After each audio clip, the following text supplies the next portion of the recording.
Welcome back to the channel, everybody. Thank you for tuning in. We got a lot to talk about tonight, so let's get into it. Let's get after it. So, right off the bat, let me monologue a little bit here. So these files, the current administration keeps telling us that they want us to move on from it. I don't think it's something we can move on from as Americans. I don't think it's in our blood. I don't think it's in our DNA. We don't move on from things like this. It's tough to talk about, but it needs to be talked about. So I know there's a lot of news out there about it. We're going to keep talking about it. So tonight I want to talk mostly about the hearing that Pam Bondi was involved in recently. And let me monologue for a second here. This is not about left or right. And as somebody that sits in the middle on most things, I've kind of noticed this for a long time, that most people are very stuck in this left versus right thing. Look, this isn't a team sport, okay? No one's kicking a ball up and down the field. No one's wearing a jersey. I am America first. You should be America first. End of story. And when it comes to child abuse and pedophilia and sexual molestation rings, America definitely has to come first. So these files do a lot of things, a lot of bad things, right? I've known this for a while, and I'm sure you've known this for a while too. There are levels to all of this, right? With the existence of these files, other countries have the ability to blackmail our government and our politicians. And if the files have shown us one thing for sure, it is that our politicians and our government is bought and paid for. Knowing that other countries have potential blackmail over our political figures is not a good thing. We have to investigate these files fully. We have to air it all out. And then we have to purge the system. We absolutely have to purge the system. We have to get rid of everybody. We have to prosecute everybody that's involved whatsoever.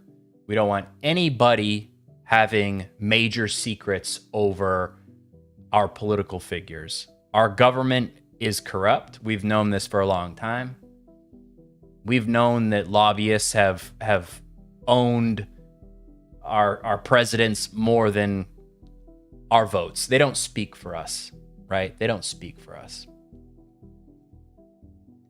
If we're ever going to have faith in our democracy ever again, we have to deal with this. We have to make this a focus for the country. We cannot move past this. And I think it's small-minded of people to sit there and be like, oh, it's Trump. And then on the other side, oh, it's Clinton. Okay, look, it's all of them. A large majority of them on both sides. Like Thomas Massey said, this is a cover-up that has been going on for decades. Not just Trump, not just Biden, Obama, Bush, Clinton, okay? On and on and on. We have to turn this ship around.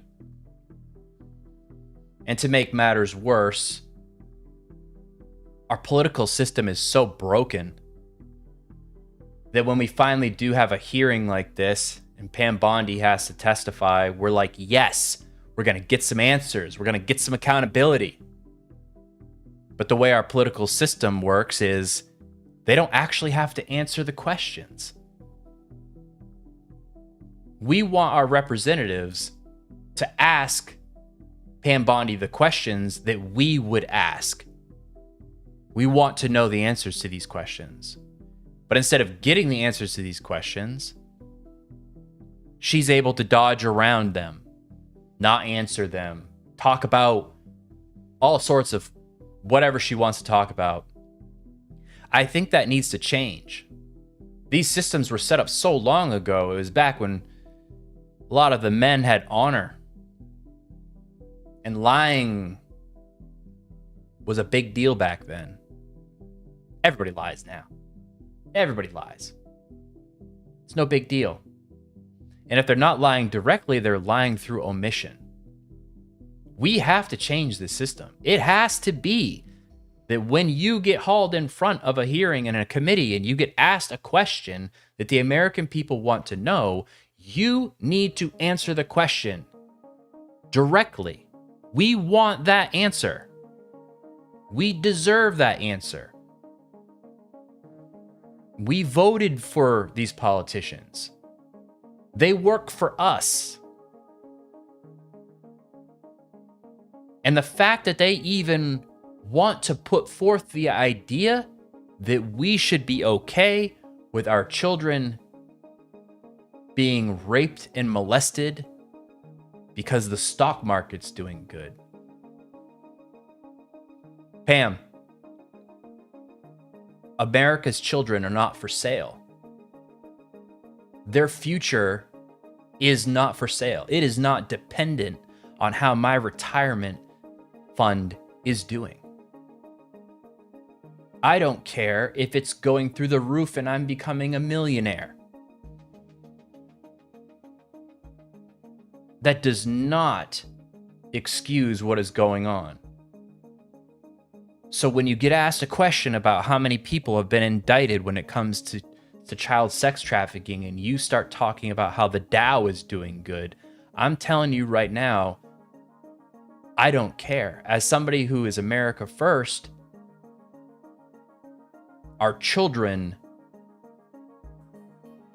come first. They are America. And if you want to sell off the future generation because you think the stock market's doing good, you lost me. I think you lost a lot of Americans, to be honest. That was a horrible showing. It's such a black eye for the current administration, which is, it's not needed. She could have gotten up there and she could have answered the questions directly and acted at least like they're trying to bring justice to these, for these victims, you know? She didn't even try.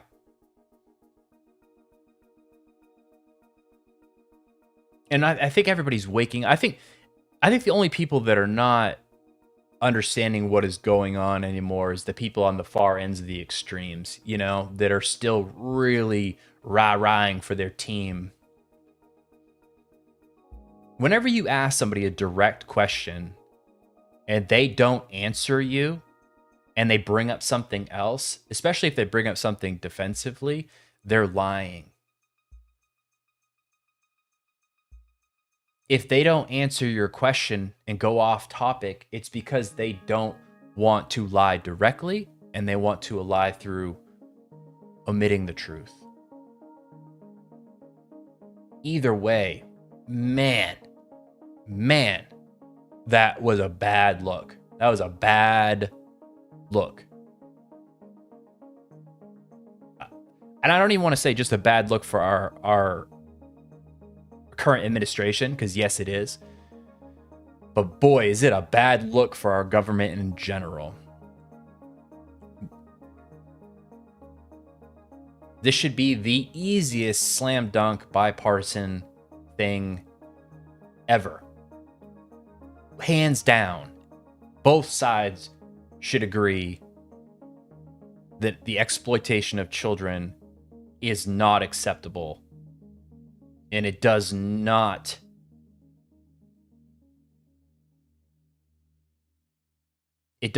reflect the values of Americans. Americans do not want that. We do not support that.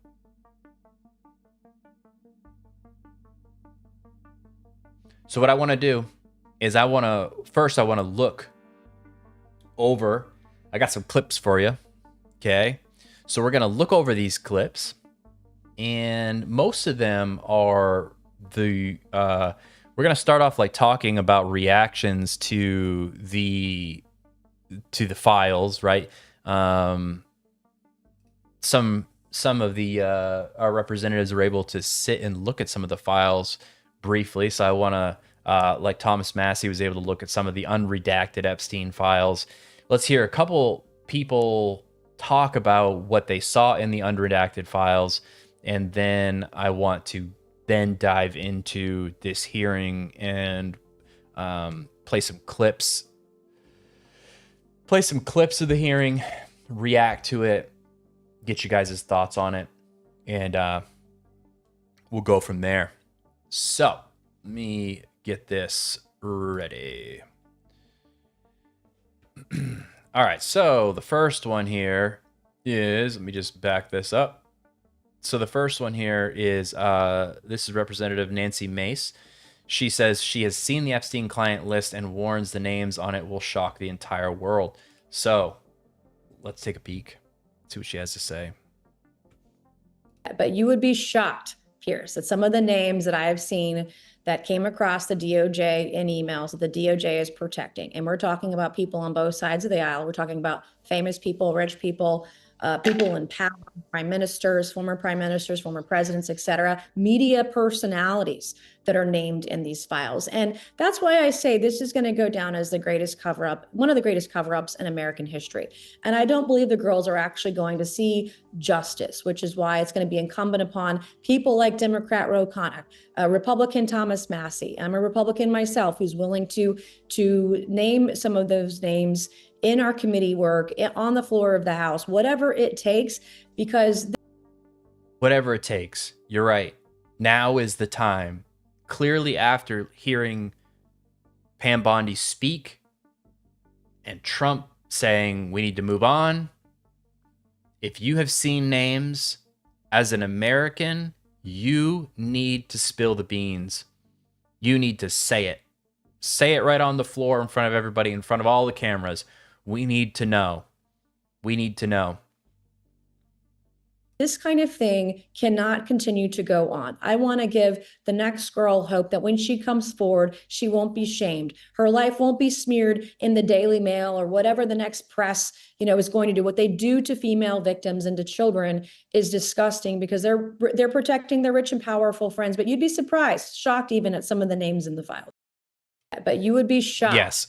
Protecting rich and powerful is definitely what is going on right now. And the thing that it doesn't irritate me a little bit, but I don't want the focus to be just like this is suddenly another Me Too thing. Like, yes, victims, there were female victims in there, but there was a lot of children in there, boys and girls, right? So let's not just focus it on one thing, like one gender, right? Let's just go with children, minors. Okay. It's horrible. It's horrible. It really is. All right.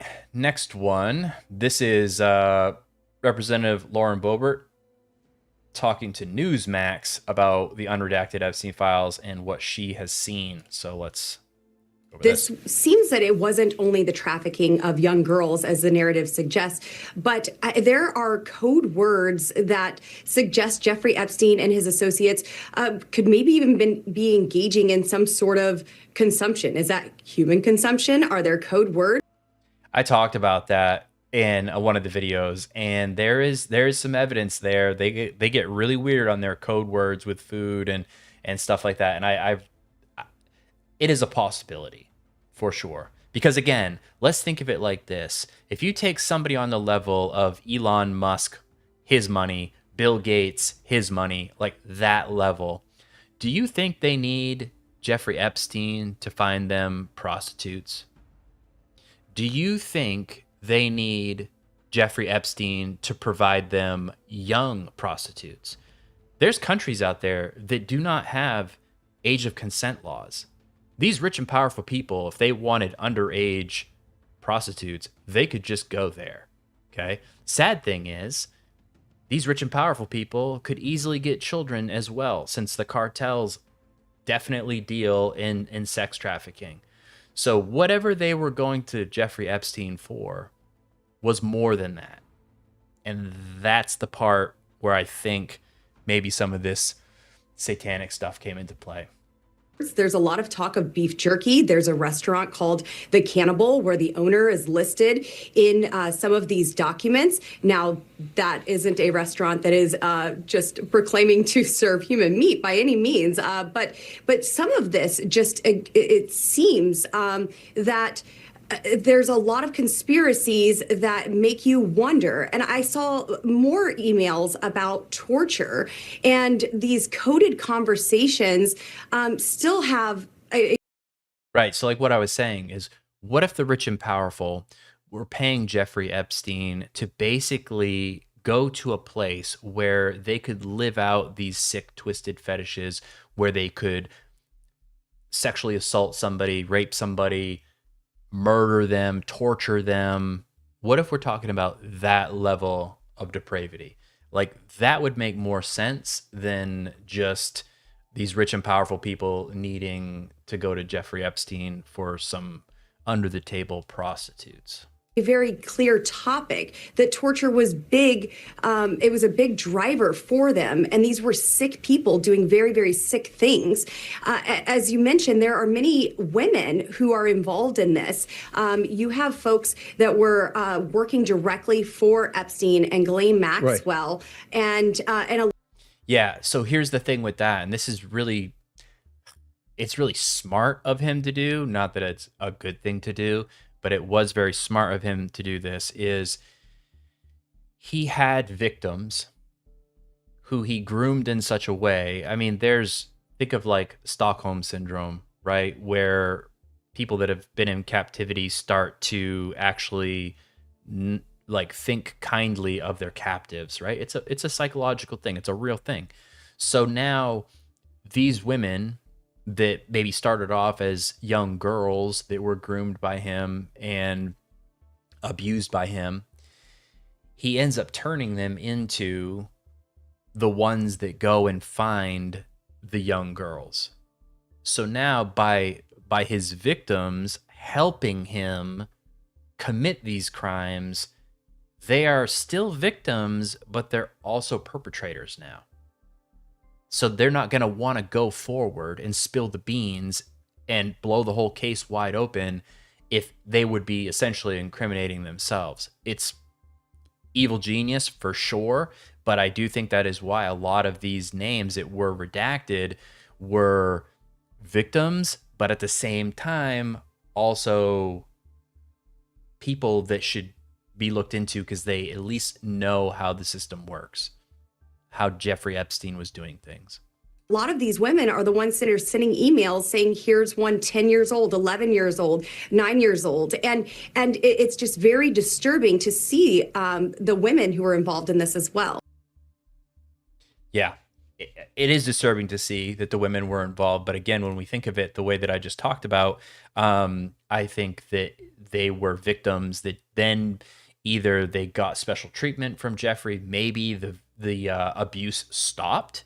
You know, they're abused daily, and then he said, hey, if you want this other job, you go get me some other girls. I'm going to abuse them, and you won't get abused anymore. People do a lot of crazy things in desperation, right? So I don't want to villainize them right away because they are definitely part of it, but I would love to know their whole backstory. All right, so now this one. This is again Nancy Mace. She was talking about when she actually had access to view these unredacted files, how she was playing around with the system, and that the current administration is basically tracking all of the files that they look into when they go in to look at these unredacted files, which I think is kind of interesting. And I'm assuming, like, so I'm pretty tech savvy. I played around with the system.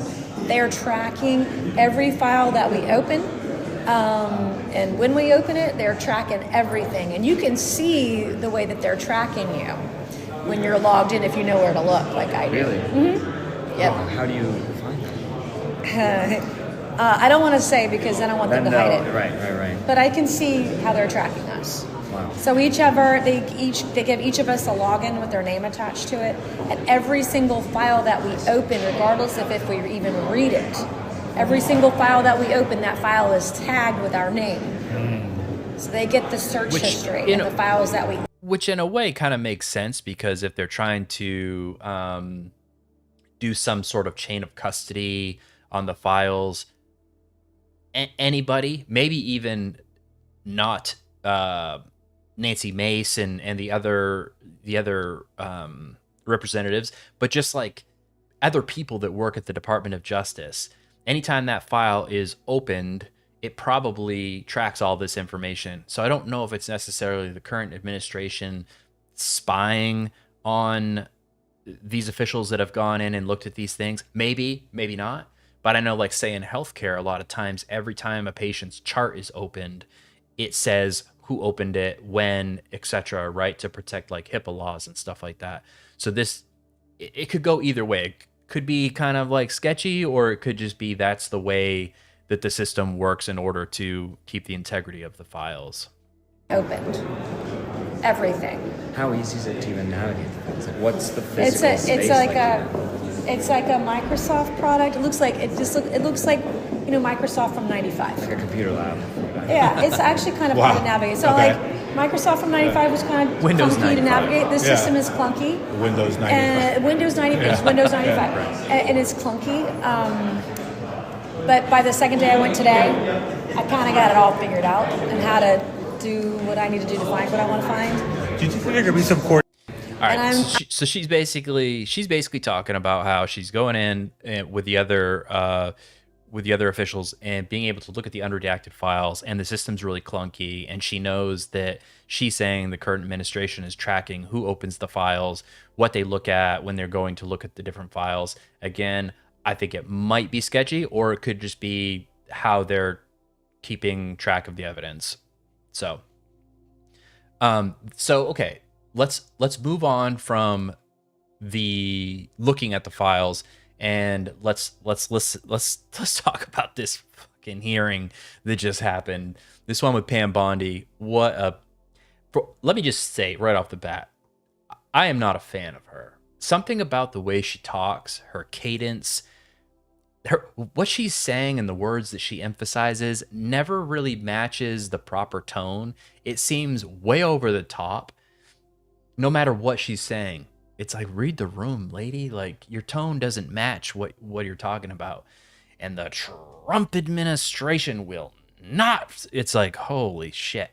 All right. So anyways, let's talk about this. And we're going to watch a video from Coffeezilla, because he did a good job of taking a lot of the clips from the hearing that had been floating around, and he's going to add his commentary to them. And I think his commentary is really good, and I want to talk about it as well. So I figured this would be an easy way to do it. So let's check it out. I am increasingly disgusted by the way this is all a big joke to liars like Howard Lutnick, who deceived the American public about the status of his relationship with Jeffrey Epstein. That guy was there. I wasn't going. Now he testifies under oath that he actually went to the island of the creep and brought his kids. We had lunch on the island. That is true, for an hour, and we left with all of my children. Nevertheless, every time...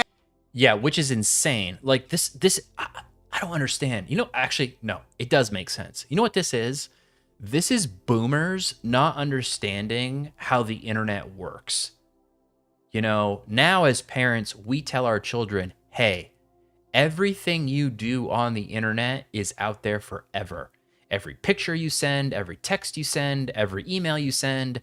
Well, these friggin' boomers don't know how the internet works. So they thought that they could just say, oh, yeah, I never talked to him before. Or, oh, I haven't talked to him since 2009, right? When there's emails that show that he talked to him in 2019, right?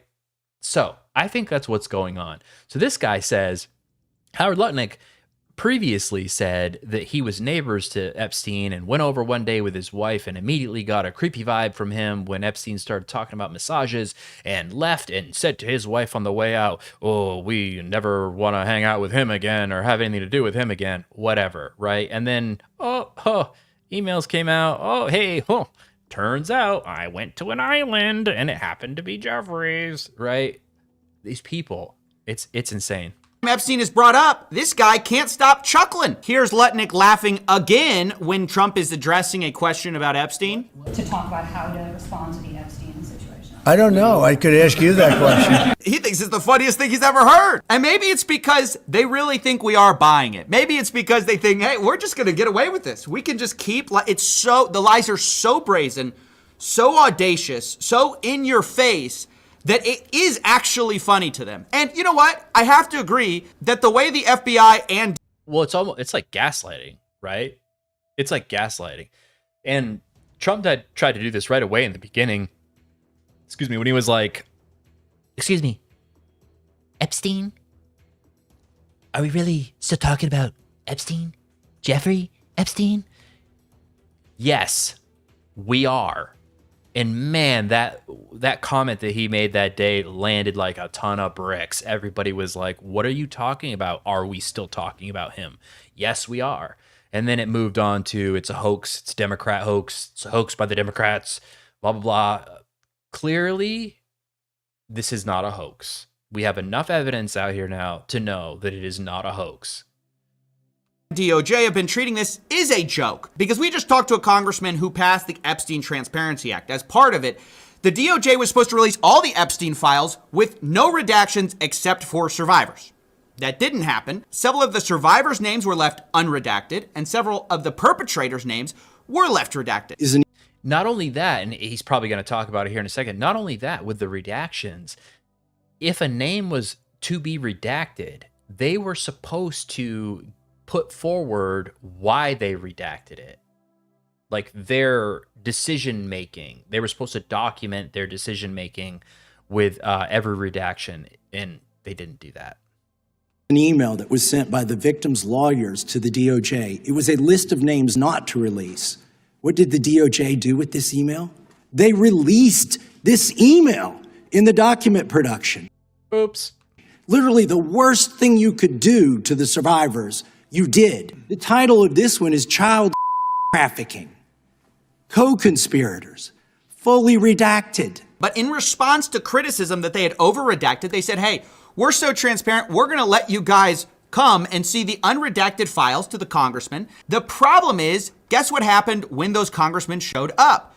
This. The unredacted files, many of them, were redacted underneath the redaction. There were... Yeah, so basically the way that I'm understanding it is the FBI redacted the names. And then when Congress ordered this investigation, the FBI then took those files and gave them to the Department of Justice. So the way that I understand it, the Department of Justice was investigating redacted files already. Like, that's not how you do an investigation. 2 layers of redactions. By the time the DOJ got them, they were already redacted. So what they're looking at is an unredacted, redacted copy of the Epstein files. This is at the same time that the FBI has a government project to build a next generation redaction tool where they claim they need multi-layer redaction management. And you can see it here where a representative talks about getting to see the quote unredacted files. He says the search function didn't actually work. Half the stuff I was looking for was still redacted. We couldn't write on files we brought in. We shared 4 computers for 435 members of Congress. So what? I mean, that shouldn't surprise anybody that's worked in the government. Like the software system that they have, it's not good. It's always clunky. Any government website you ever go to, it's horrible. What is this actually? This is transparency theater. This is not real transparency. It is actually a joke. Here's another joke. The FBI just concluded again that Jeffrey Epstein wasn't running a ring for powerful men. But when the public was asked about this just the other day, 94% believe that he was. So obviously, because we're not stupid. We're not stupid, right? So you can look at something and know just by the shape and the color and whatever, the pattern on it, that is a giraffe. You don't need somebody to prove it by sending you the DNA. If I look at a giraffe and it has the outline of the giraffe, the pattern of the giraffe, it has 4 legs, long neck, really tall, I'm going to be like, that's a giraffe. I don't need the extra step of someone proving to me scientifically with DNA of this animal that is a giraffe. It's the same thing with this. None of this passes the sniff test. You have to be an idiot to think that all of these powerful people weren't in on something together.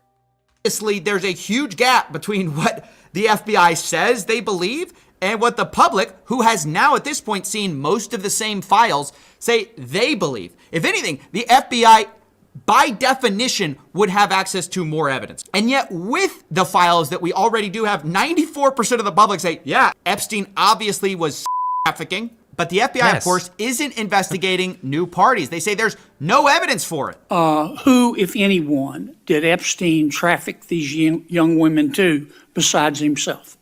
Himself. There is no credible information. None. If there were, I would bring the case yesterday that he trafficked to other individuals. And the information we have, again, is limited. So the answer is no one? For the information that we have. In the files? In the case file. Okay. He's so full of shit. He's so full of shit. He's in way over his head. He doesn't know what he's doing. He pretty much just thinks he's a celebrity at this point. And I would be surprised if he's not going to tell Jeffrey Epstein that he's going to see him in Valhalla one day. Even if you believe what he says, after the revelation that the FBI themselves thought there were 4 co-conspirators in the previous draft indictment. They later said they thought they had 10 co-conspirators. Now you're supposed to believe, nope, no women were trafficked to any of these people. Epstein was working alone. It might. Oh, yeah. That's it. Case closed. Nothing to see here.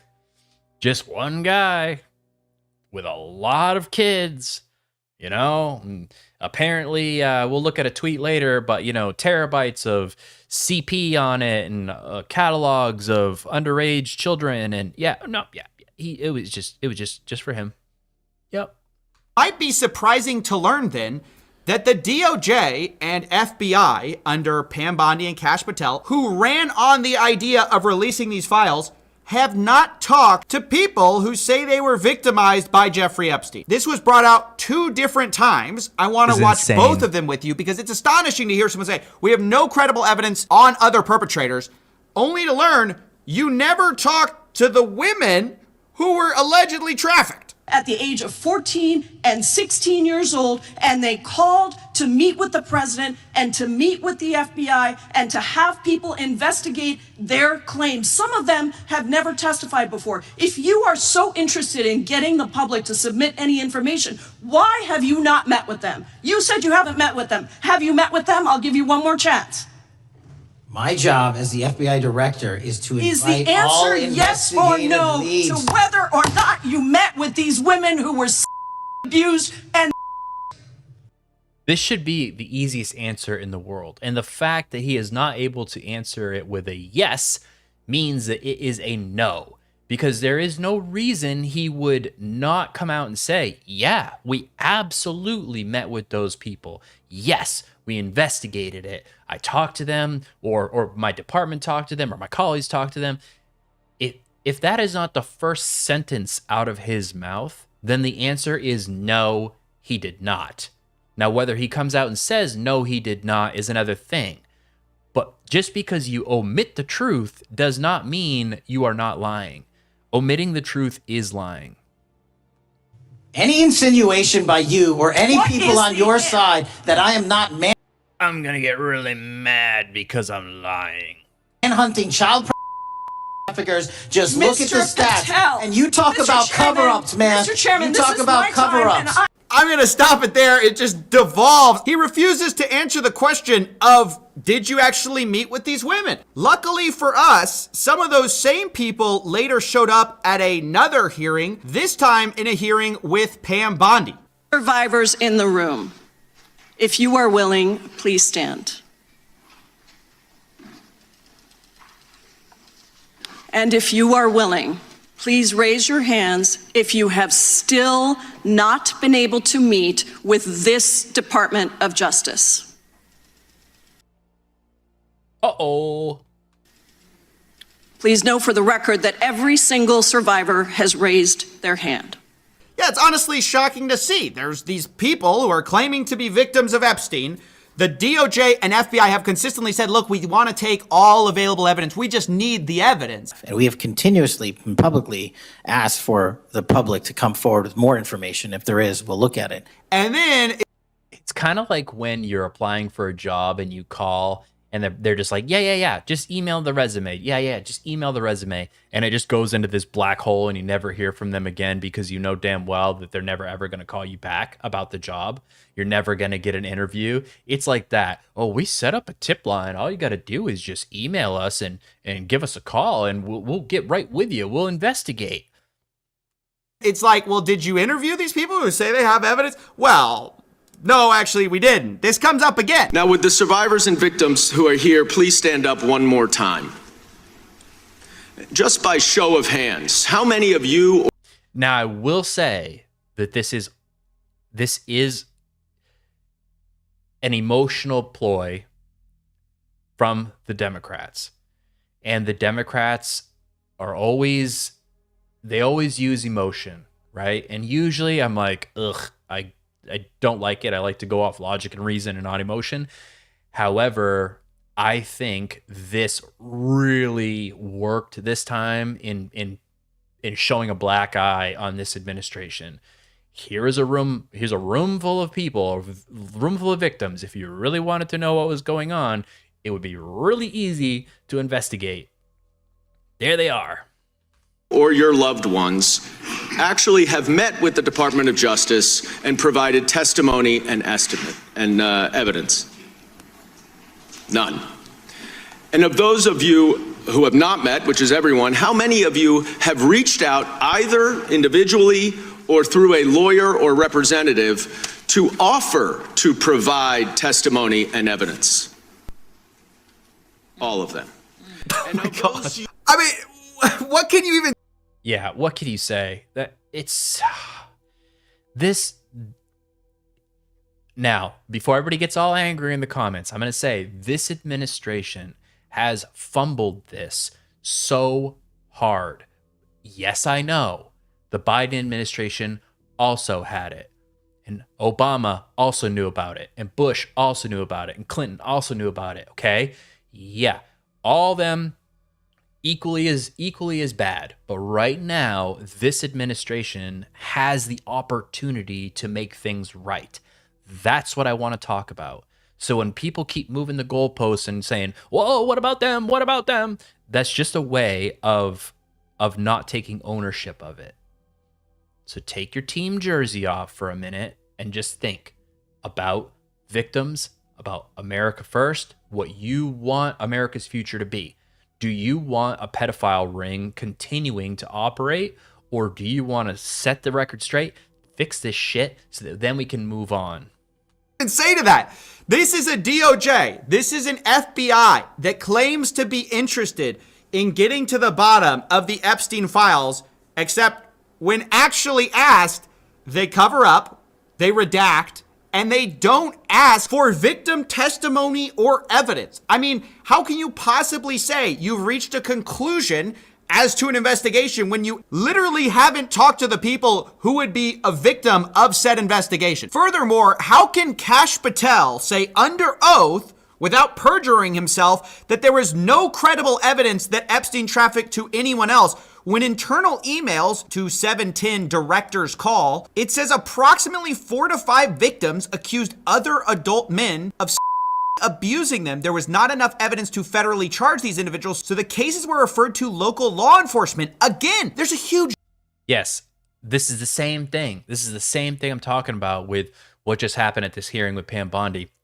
When Kash Patel got up there and said all of his bullshit, and it turned out to be bullshit, these people cannot keep getting up in front of these hearings and committees and lying without consequence.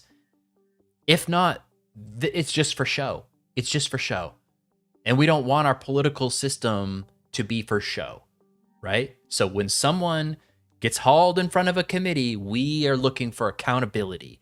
And if they lie on the stand, they need to be punished. Difference between there's no credible evidence. There is no credible information. None. And we couldn't pull charges. I mean, that's a totally different thing. And in that case, isn't the whole point to investigate that? Isn't the whole point to call more of the people saying they have evidence? Isn't that your job? How? Yeah, dig a little deeper. You know, you are the FBI. Can the FBI, the DOJ, conclude definitively that Epstein wasn't trafficking to anyone when Jess Staley, during a UK court hearing in 2025, admitted to having with a member of Epstein's staff? He, of course, described it as consensual. But internally within the Epstein files, there's accusations against Jess Staley. One of the files alleges that a victim was left with body marks after an interaction with the former Barclays boss. The disgusting Mr. Staley, if anyone ever calls me Tinkerbell again, I will lose my mind. Which I know sounds weird that Jess Staley would allegedly refer to a girl as some type of like Disney character or cartoon character, but this is consistent with email exchanges. Jess Staley says, is anything really strange at this point? You know what I mean? Like, would that be the weirdest thing, that one of these weirdos is referring to a young girl as Tinkerbell? No, I would not be surprised at all. that was fun to Jeffrey Epstein. Say hi to Snow White. What character would you like next? Epstein later asks, to which Staley replied, Beauty and the Beast. Epstein responded, well, one side is available. Now again, I'm not saying these emails would be enough to charge Jess Staley, but to investigate?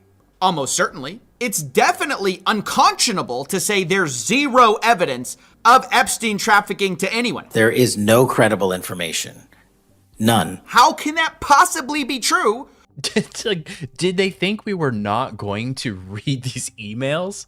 It's insane. And I know that they wanted to like flood the zone with all of these emails, but and like make it so much information that it's very hard to track. But did they realize how many nerds there are out there? There's whole databases now where you can visually see the Epstein files and all of the different connections between different people, and it's insane. If they thought they were going to get away with anything by flooding the zone with that many files, it's almost like this is possibly one of the best things that AI can help us with so far, you know, because AI is going to organize and it's going to trace and it's going to make all these connections that it would take a normal person a long time to do. And there's a lot of people out on the internet with a lot of time on their hands. So this whole it's going to go away thing, it's not going to go away. When some of your files say 4 or 5 victims accused other men. So it is just totally insane to me the way we are all treating this, where the people in power whose job it is to hold these people accountable, they want to laugh about it, they want to joke, they want you to smile about the whole thing. This actually came to a head when one reporter asked about the survivors. But I think it's time now for the country to maybe get onto something else. But what would you say to people who feel like they haven't gotten justice, Mr. President? Something that people care about. Gotten You are justice. the worst reporter. You know, she's a young woman. I don't think I've ever seen you smile. I've known you for 10 years. I don't think I've ever seen a smile Well, on I'm your asking face. you about survivors of Jeffrey Epstein's, You know why Mr. you're not President. smiling? Because you know you're not telling the truth. It's not telling the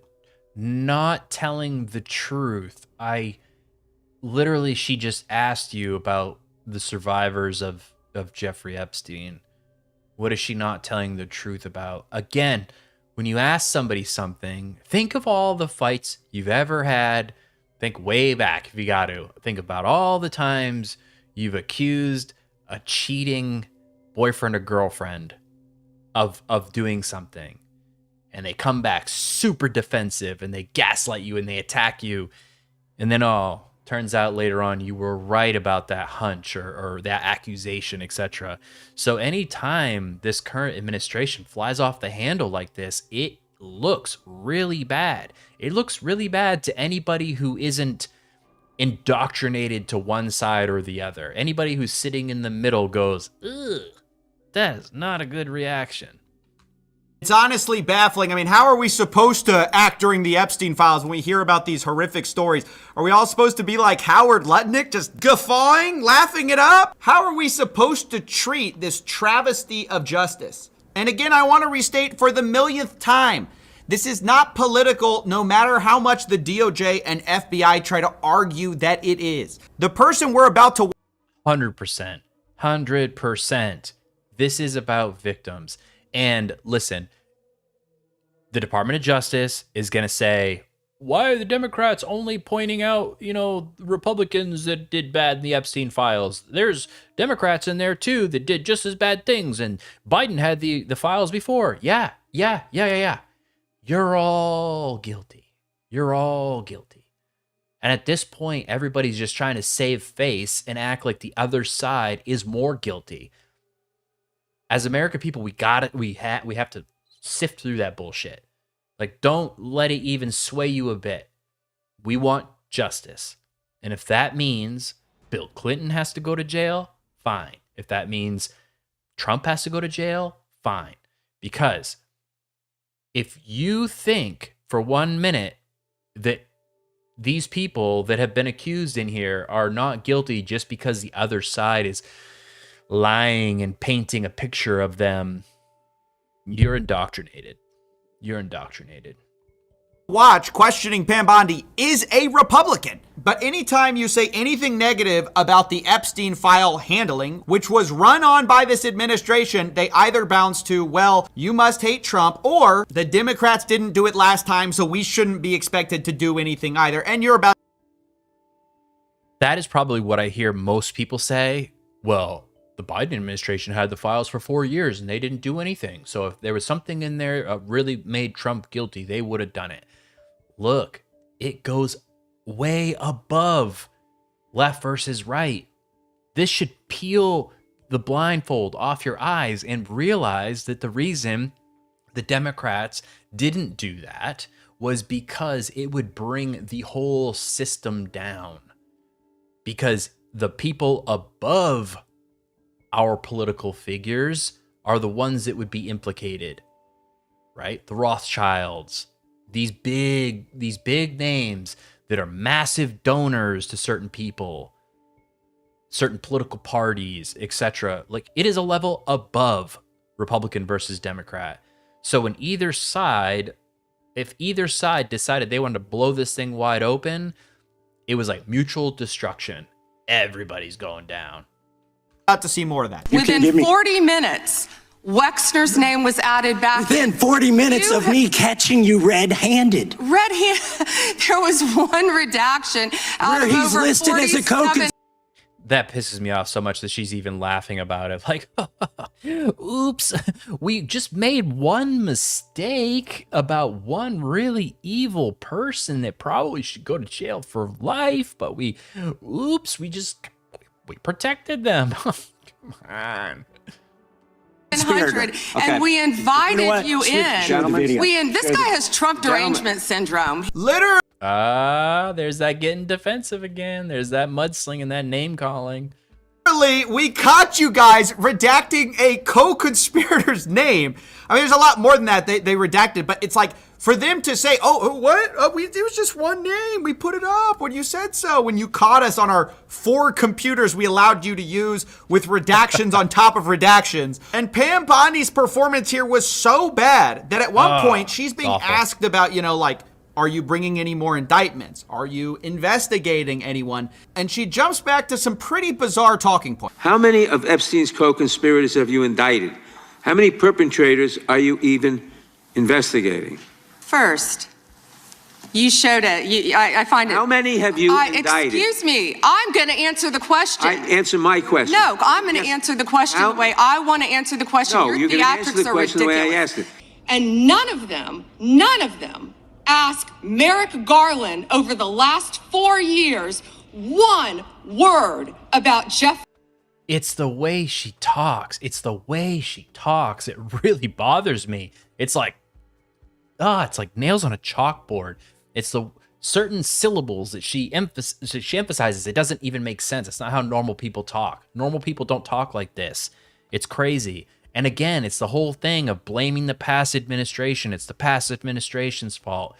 It is your responsibility now, sitting in that seat, to correct it, to steer the country in the right direction. Stop trying to blame things on past administrations. It's so frustrating as an American. It's like, God, just like take some accountability. Jeffrey Epstein. How ironic is that? You know why? Because Donald Trump, the Dow right now is over $50,000. I don't know why you're laughing.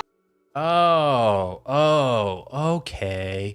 Well, hey, since the Dow is up and the stock market's up and my retirement plan is doing really well, I guess I should just be okay with children being abused.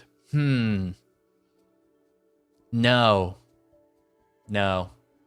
You're a great stock trader, as I hear, Raskin.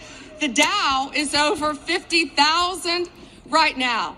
The S&P at almost 7,000. And the NASDAQ smashing records. Americans' 401ks and retirement savings are booming. That's what we should be talking about. We should be talking about how much money corporate America is making. Not about the children of the United States. Not about the children of the world that have been abused by these elite pedophiles. No. Let's just talk about insider trading and how all of us are getting rich. talking about making Americans safe. We should be talking about, what does a Dow have to do with anything? That's what they just asked. Are you kidding? No, I do want to know, what does the Dow have to do with Jeffrey Epstein victims? Exactly. Yeah, exactly. It has nothing to do with it. All it is, this whole hearing was just deflection. She's like Neo in the Matrix. Whoa, look at me, I'm dodging accountability. I truly don't understand that. So yeah, this whole thing was a complete disaster of a meltdown. They're treating it as an absolute joke, and they criticize you if you don't smile like Howard Lutnick when he's caught lying about the Epstein files. And while I can't personally muster that kind of energy, I do want to talk about some more of the revelations in the Epstein file. Like, the most noteworthy is that Trump called the Palm Beach Police Department immediately after Epstein was arrested, according to a police chief that was interviewed in 2019. He says back when he arrested Epstein the first time, Trump called him and said, "Thank goodness you're stopping him. Everyone has known he's been doing this." Saying about Max. And so, okay, he gets arrested. Epstein gets arrested, and then Trump calls the police department. I think that order of operations there matters. If I'm understanding it correctly, I think it matters because some would say, this is Trump standing up for what is right and reporting Jeffrey Epstein to the authorities.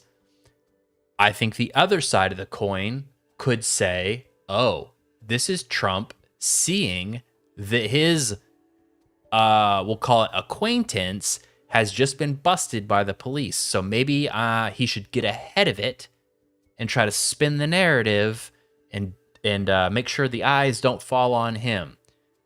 The order of operations matters here because he was friends with Epstein for a lot longer before this happened, right? Before he got arrested. Trump was friends with him previously. So if Trump knew he was so evil, he should have been the one that called and got Epstein arrested. From what I understand, he just found out that Epstein got arrested and then called the police and was like, oh, thank God. She's evil, and to focus on her, according to the police chief, Trump was one of the first people to call. Julie K. Brown said that when Trump called the chief, it was after the Epstein story became public when Epstein was arrested. This actually goes a long way to explain Speaker Mike Johnson's previous comments that Trump blew the whistle to the FBI to stop Epstein. He was an FBI informant to try to take this stuff down. It's obvious that he probably just misunderstood that it was an FBI interview of a police chief and that at the time it was the Palm Beach Police Department handling that case. And I think that... Yeah, so it's like multiple things removed, right? It was the FBI interviewing the police chief who spoke to Trump after Epstein was already arrested. So many layers removed.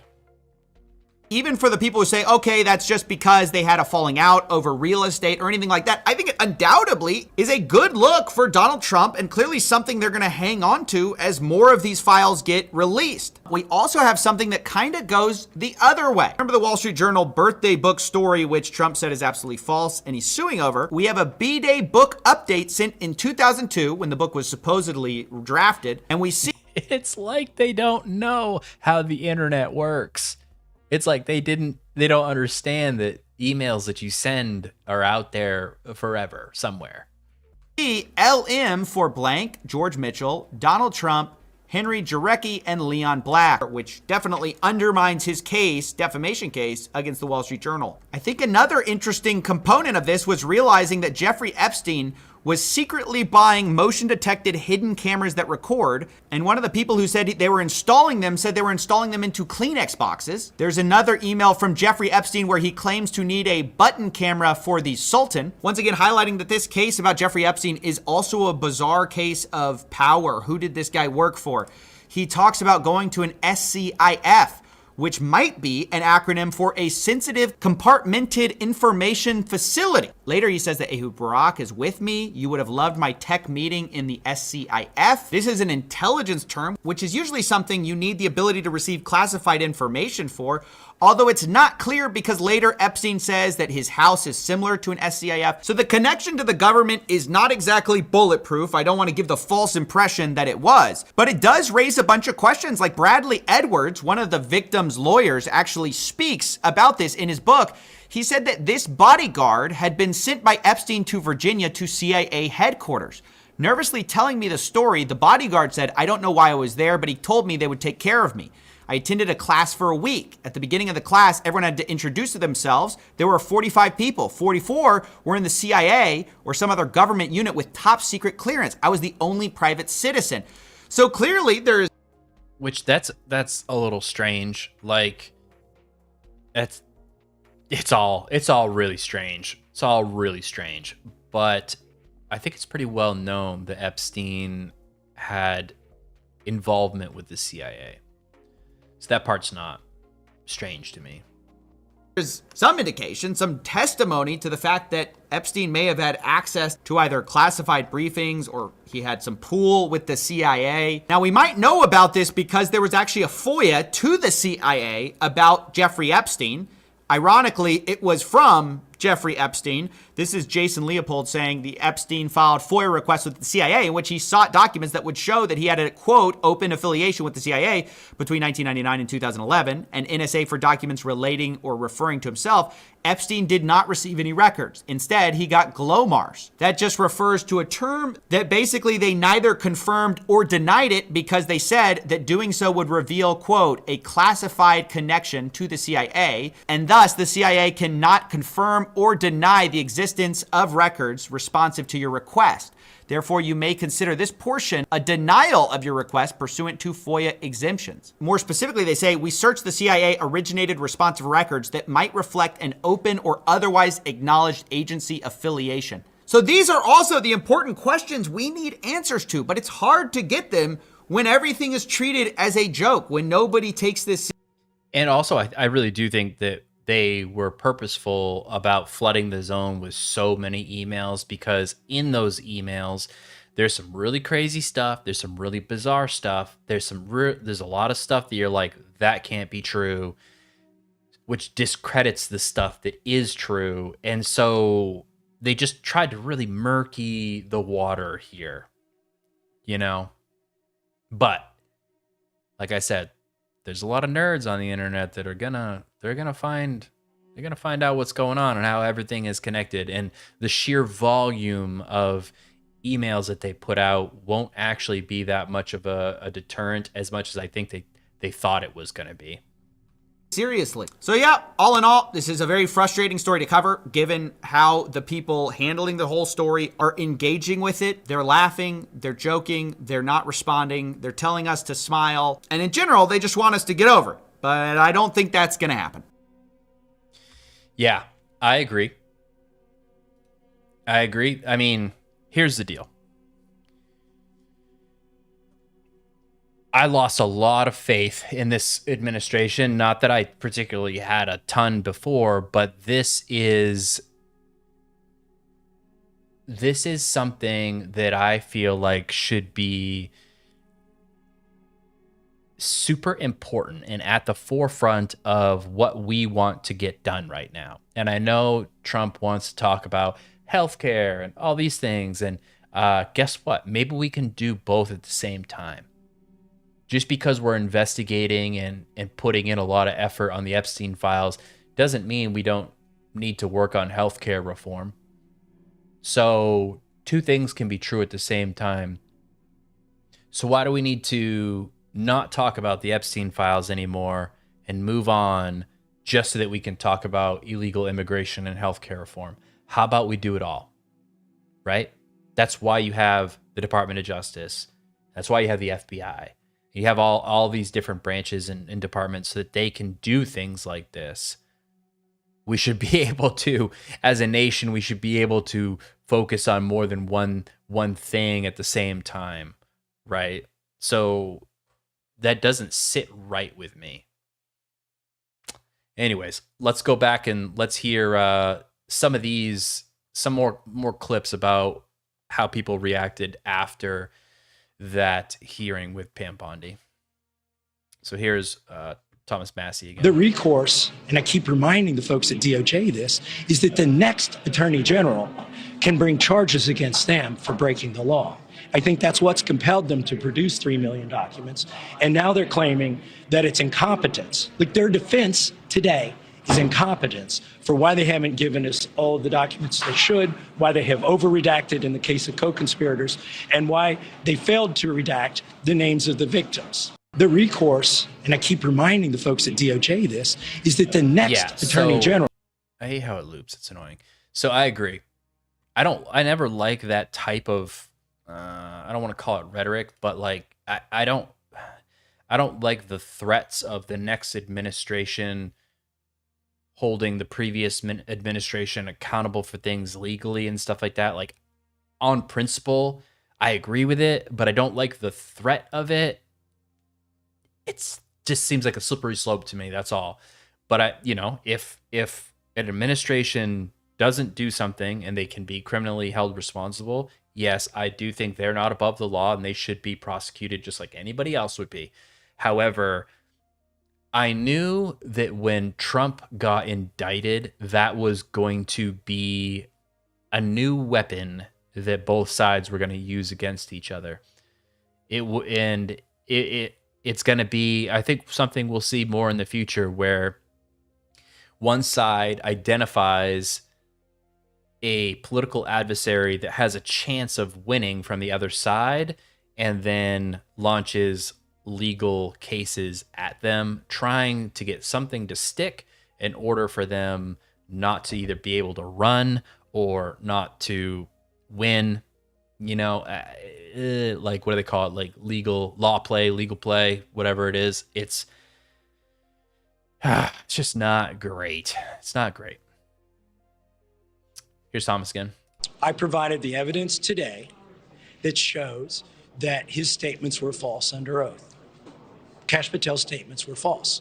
They are in possession. They were in possession at the time, and they're still in possession of evidence that other men participated in the sex trafficking. Attorney General Bondi didn't. Yeah. And if we have evidence and Kash Patel said there wasn't evidence, then he lied. He lied under oath. Then there needs to be consequences. There would be consequences if I went to court and lied under oath.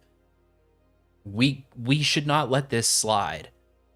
And the crappy thing is that we are asking our own government to punish themselves, and we know that that's not going to happen, and that sucks.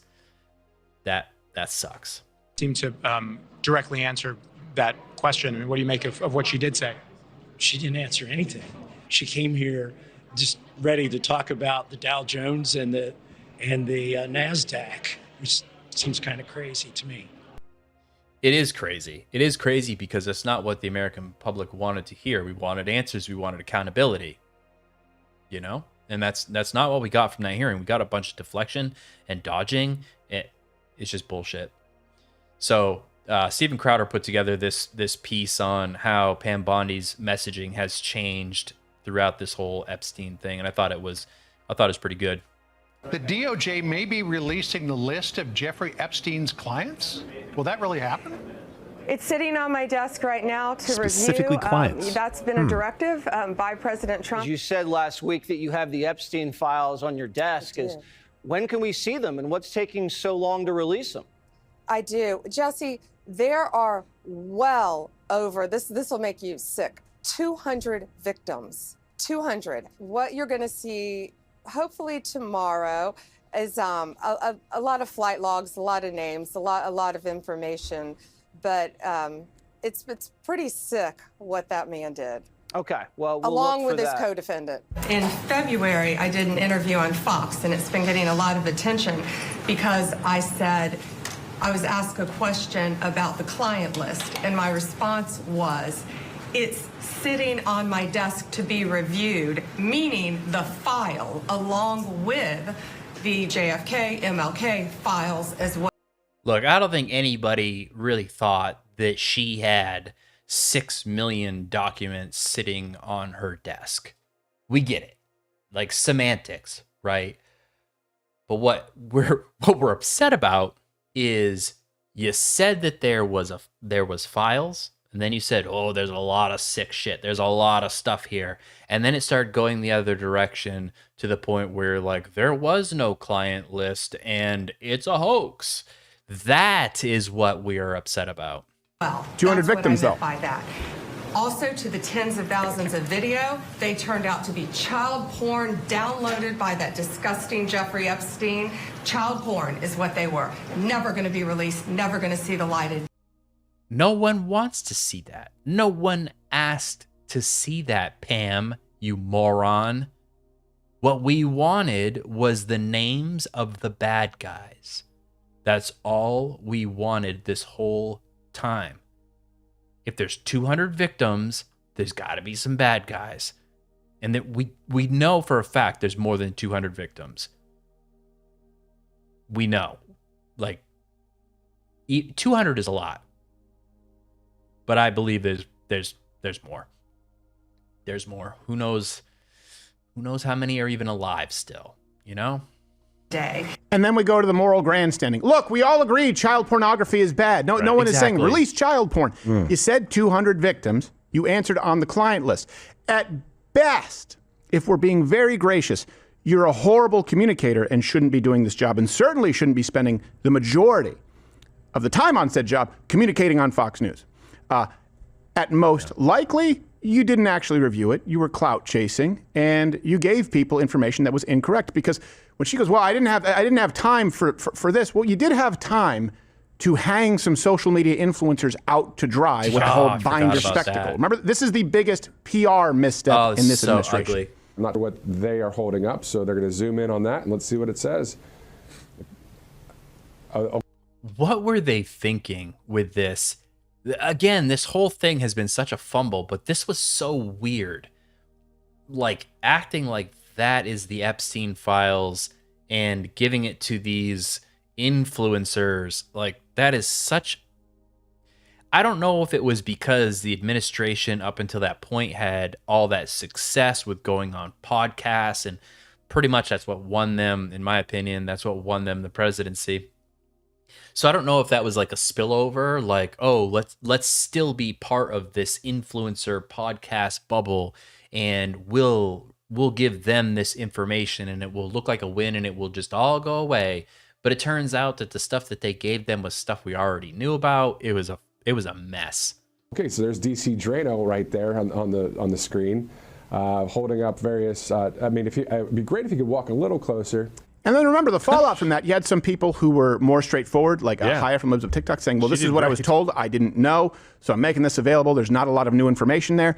Then you had some other people from that say, oh, look, guys, I got new exclusive information. And it was less information than what was publicly available. That makes people think, weird. And I would argue rightfully so, that you are hiding something or that you are incompetent. Yeah, I think the answer is both. I think the answer is yes. Yes to both. I think she is incompetent, and I think that there's a lot of people hiding things, and they want these files to go away. And back to what Thomas Massey was saying about how they were ordered to release files. So they did, but they did it in such a way that they can then say, hey, we did it. We did what the court told us to do, and then therefore not be able to be punished by the next administration, but not really doing it the right way, the way that it should have been done.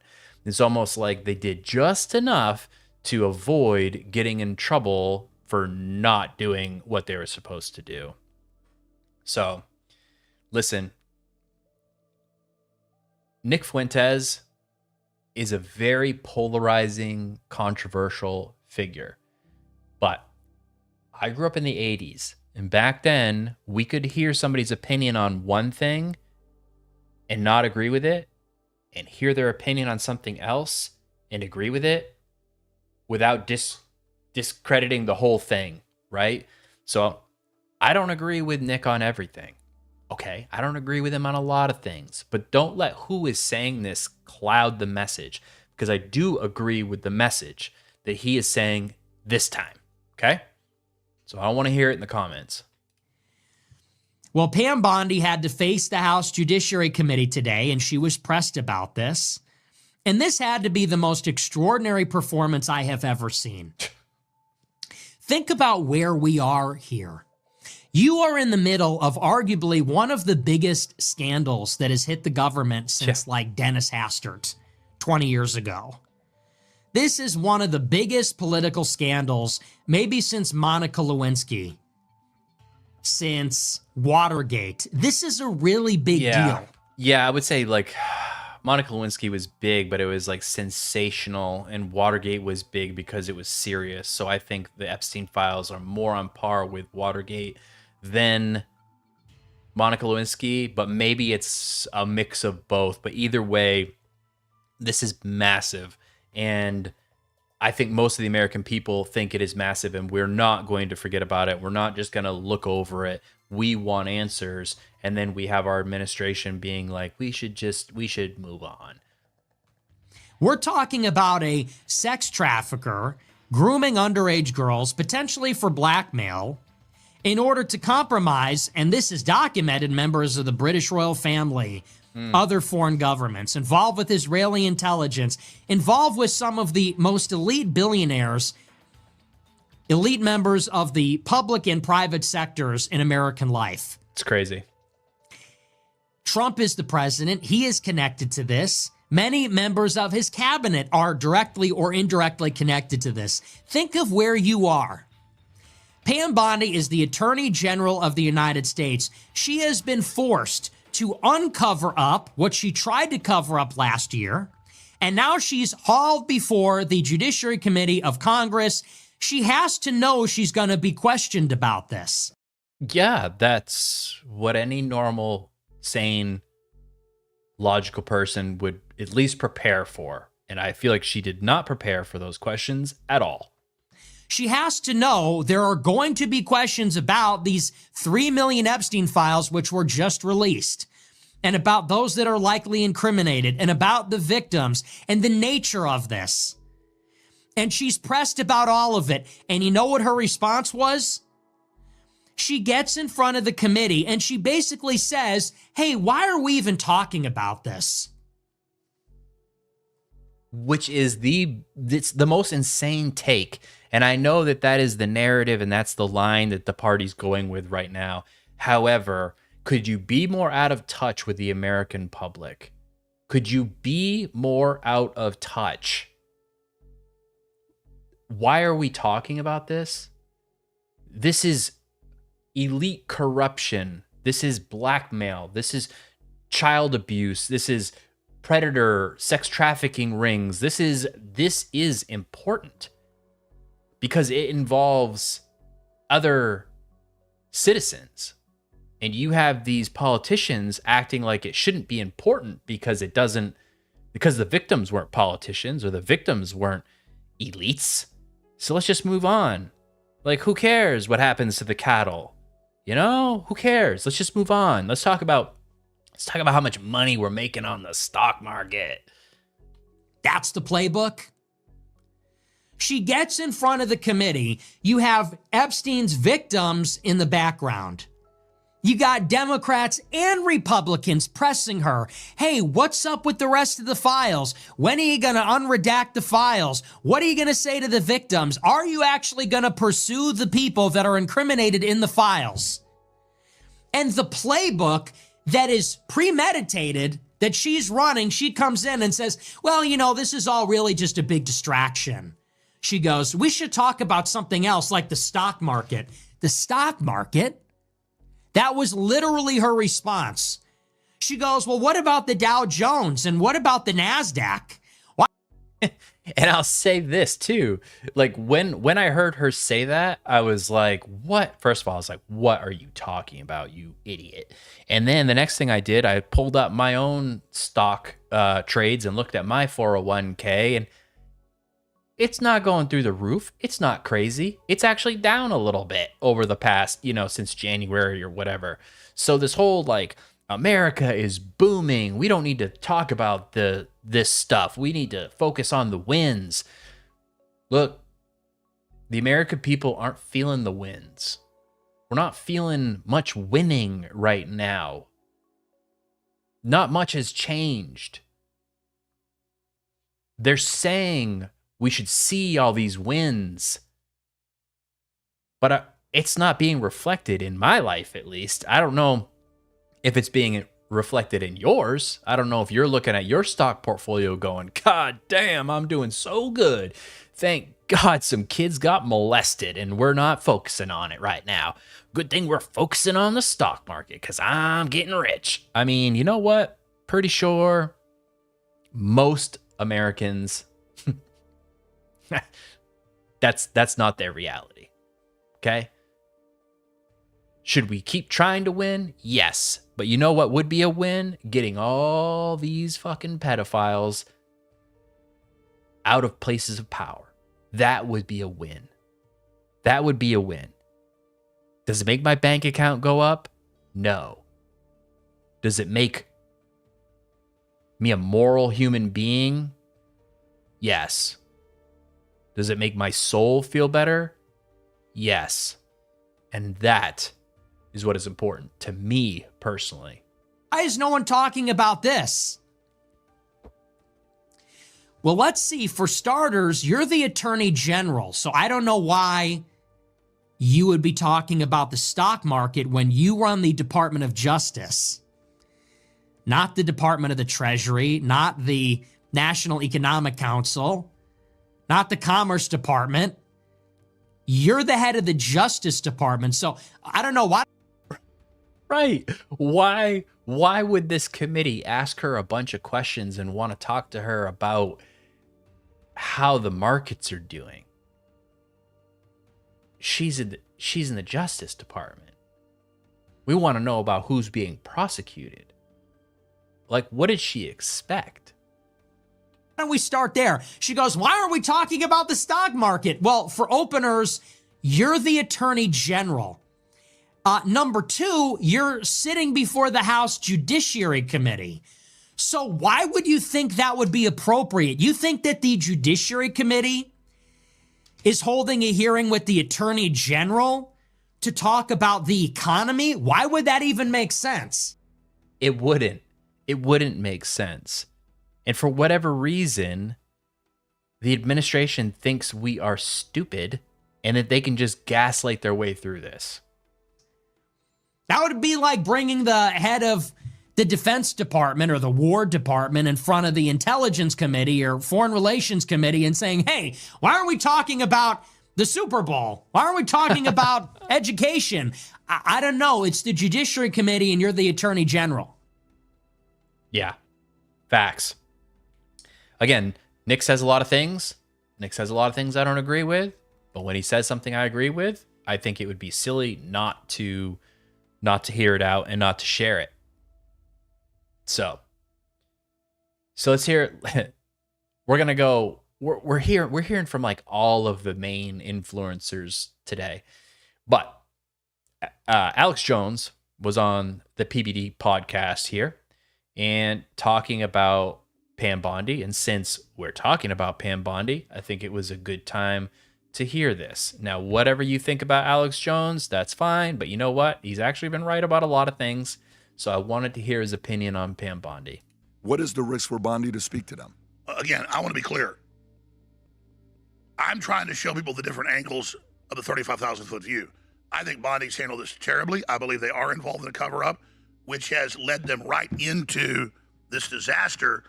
And I'm going to answer your question, but first I want to say this. That's why Trump has to go there with all the human sacrifice, with the blood drinking, with the black magic on the blackboard, with the buried bodies, with the buying babies, with the disappearing children, and it's all Democrats connected to it. Instead, as Bondi said in the hearing yesterday, she said it'll bring down the stock market if this is known. I've said that about 500 times. Not that I agree with that, but I don't know if she specifically said that or not, but I think that it could.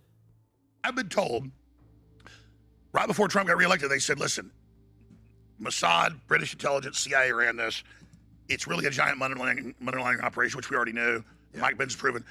Trump believes that it's also cold. There's no way to prove it. The Democrats have had the file. They're going to twist it. He's been convinced it's all disaster. It's old news. It's designed to be a tar baby, which it is. So he's going to say, let's just move on. But I explained at the time, and I've told the White House this, you can't. It's a trap.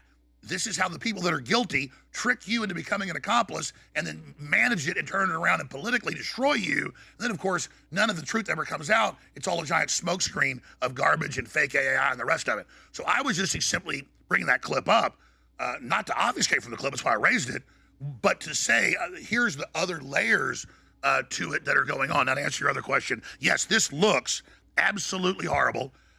She looks like a deer in the headlights. She looks like she has a gun to her head. Like when we saw Bongino and Patel 11 months ago get up on Fox, and they go, I know we said there were another shooter in Pennsylvania. There wasn't. Epstein acted alone. In fact, he wasn't even a child trafficker, and he had no accomplices, and he killed himself. And right. No one's believing it. Even if they were good actors, no one's believing what they're saying. And on top of that, they're horrible actors. So we're definitely not believing what they're saying. The Easter Bunny is real. And everybody turned against him because we'd already studied it. We knew it wasn't true. Plus, it was a 180. So it's the same thing. It looks terrible. It is terrible. It's hurting Trump really bad. It's hurting America. And again, my frustration is it lets the Democrats, who are the ones that are really guilty, if you look at the evidence, pretend that it's Trump and the Republicans that are the pedo protection party. This is really weird, though, because, like, Alex Jones has been saying this for years and years and years. And it finally comes out, mainstream, that he was right about a lot of things. And what does he decide to do? He decides to, like, go to war for Trump's innocence in this all. It's really weird. And the only thing I can think of was remember how Alex basically got canceled a long time ago for the Sandy Hook stuff, and he was like a goner, and suddenly he's worked his way back up into the media spotlight now. I have to imagine that somewhere along the line he owes some favors to Trump about his rise back into the media. There's got to be something there, because it just doesn't make any sense otherwise. He's been saying this for years that this was the truth. And then finally it's like, holy shit, you were right. And he decides to do this weird thing where he's talking about how Trump is completely innocent and all this stuff. It's like, well, that doesn't line up with what you first were saying. And notice they're not going to the big reports of top Democrats and people raping kids and all the witnesses and everything. They're focusing on Lutnick, which is fine. Lutnick obviously was in business with him, obviously moved in next door to him, lied and said he only saw him once and thought he was a creep and ran out of his house with his wife. And then a couple of years later, he's out at his island with his kids. Okay, Yeah, I think it's probably they're focusing on it because it's somebody that's clearly lied and it's an easy lie to prove, and it's a prominent figure in the administration. I think it's just like an easy target. Yeah, no. But Lutnick's never been implicated in any of the illegal stuff. Fine, fire Lutnick, or if you found him in a crime, indict him. But let's spend as much time on the hardcore cannibalism, Satanism, human trafficking, buying, selling children, and that's Democrats. They're not there yet. They're not there yet, by the way. It doesn't seem like they're there yet. This is the clip I think you were talking about, Rob. You may want to fast forward to the part. Jump in here whenever you want. No, I get that. Go for it, Rob. When he starts saying, yeah, go ahead. He killed himself. You want me to? I've seen the whole file. He killed himself. This is the clip you were talking about. Yes. Yeah. So. Yeah, he's seen the whole thing. Case closed. Case closed. He killed himself. Except now there's even more questions about if he actually did kill himself or not, which is crazy. Anyways, here's another clip from Nick that I thought was pretty on the mark. And as we move into what does this mean for the administration going forward? Because are they going to really just push on through this and gaslight us all into thinking that they're nothing to see, it's all Democrat hoax, we're all moving past it? I just don't think that can be the narrative. I don't think it's going to work. Maybe I'm hopeful that it won't work, but I don't think it will. But anyways, here's Nick's thoughts on kind of like where the administration needs to go from here. And I said this on Twitter today. I said it last night. This Epstein scandal is an albatross. It is a mortal wound. Trump has to do something about this. And I'm barely rooting for Trump anymore. Honestly, I'm over it. But if you're Trump, if you're the Republicans, and you want to make it to 2026, you want to make it to 2028, you want to salvage what's left of the second term, they have to confront this head on. And the only way to do that, they got to fire Howard Lutnick. They got to go after Les Wexner. They got to release the rest of the files. It's not going away. Exactly. It is not going away. These are clear-cut things. And in my opinion, Pam Bondi needs to go. Kash Patel needs to go. There needs to be some change after this one. There needs to be some change. They can't just keep pushing through this. It's not going anywhere. And I don't know what they're thinking. They tried to cover it up last year in a number of different ways. We've gone through that timeline. They tried the fake out with the binders, and then they tried to just make everybody forget about it, and then they lied about it. Then they put out the memo. They tried to bury it. They shut down Congress to prevent Congress from forcing their hand. They tried everything last year.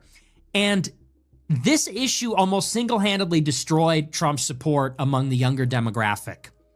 Yeah, absolutely. Absolutely. Anybody that was like center leaning right a little bit, no one is down with child abuse. No one wants that.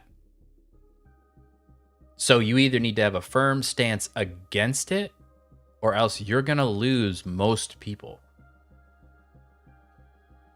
The 18 to 25s, the 25s to 29s, he is hemorrhaging support with them almost exclusively because of this.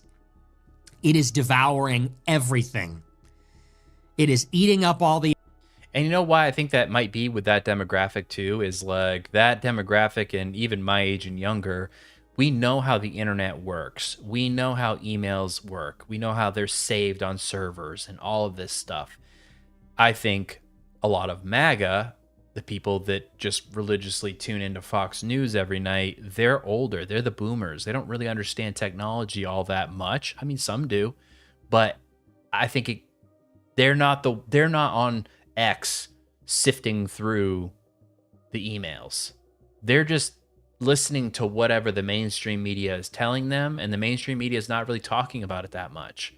So It's the younger generations that are better with technology, that are digging into it on their own and looking at these files and being like, what the fuck is this?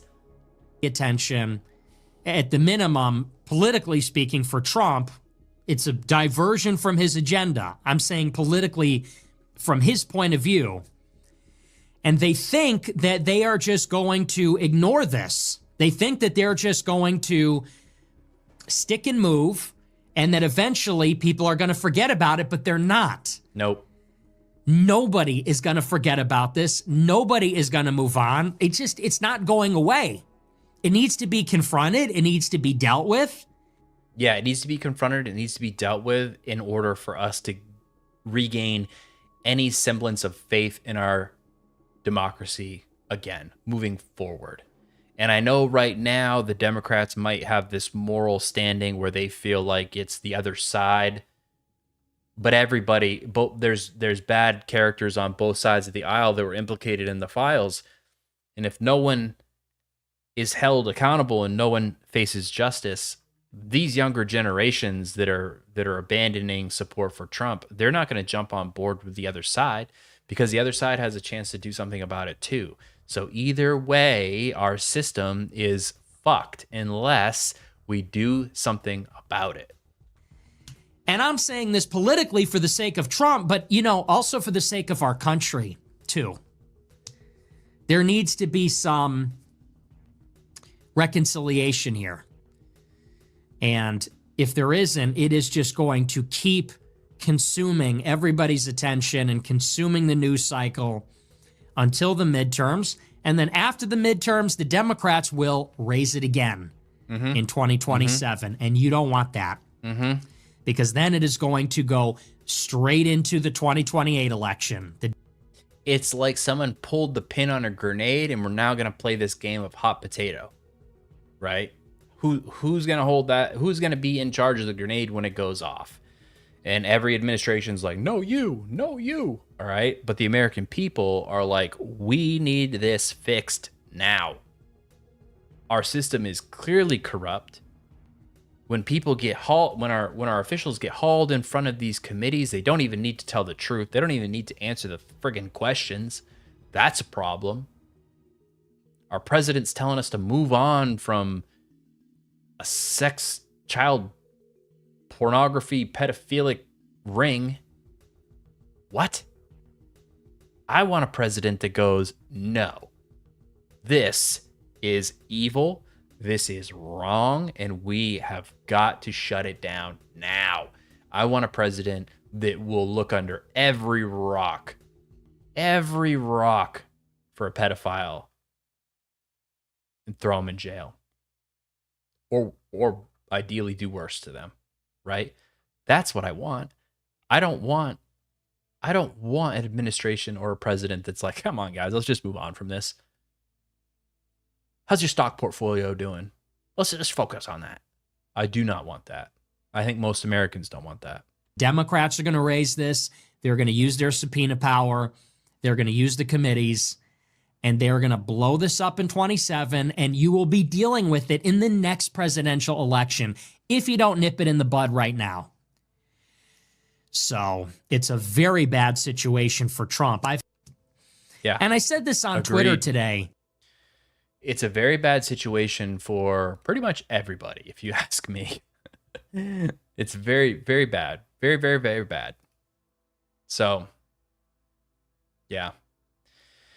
All right. That's all I got for you tonight, guys. Do me a favor. If you got something out of it, please like, comment, subscribe. I'd really like to hear what you think. What do you think of, for one thing, what do you think of a system where when somebody sits in front of a committee and is asked a question, they don't actually need to answer the question? I think that is, for one, that needs to be fixed, because that just drove me absolutely insane. So frustrating. So if you share my frustration, please drop a comment below. And I will catch you guys next Thursday, 8 p.m. Eastern Standard Time. Peace.